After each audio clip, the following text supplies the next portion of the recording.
What's up mga Papi Brad? Now for today's video, kung naghahanap kayo ng family getaway or barkada getaway, karang padagat-dagat ba? Kung wala pa mo nakatry dito, baka pwede ito sa inyo.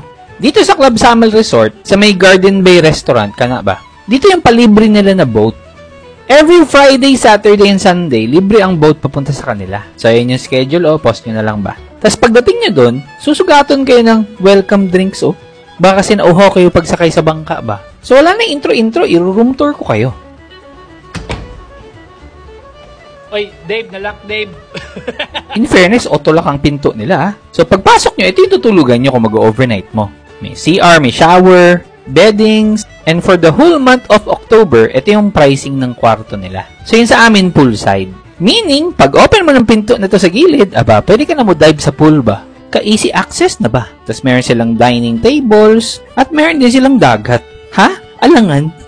At every 4 p.m., meron silang food truck na open. So ayan, nagtrabaho na yung mga amigo natin. So nag-order kami ng fries, saka nung pizza nila, grabe. Good for sharing to, at oven wood fire, ano ba yun?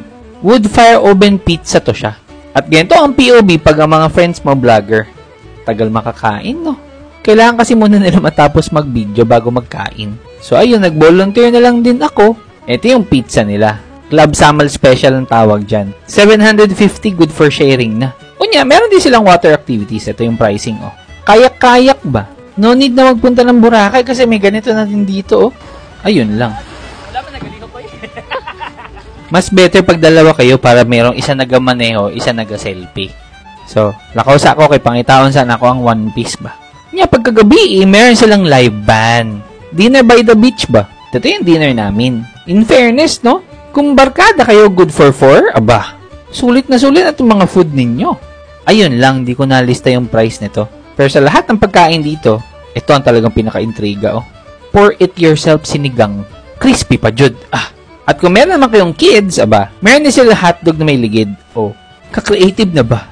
At pwede na yung kayo makijam. Parehas na Discob Davao, Wala na ako nakabidyo pagtulog tas paggising, pero pag mata ko, ito yung bumungad sa akin, buffet. For 700 per head, may breakfast buffet ka na. Sa overnight niya, may libre na kayong food. Plated nga lang. Pag gusto niyo mag-buffet, ayan, 700 per head. At ito yung nakakatuwa na small details ba? Yung bacon nila, nakahiga sa bed of loaf bread.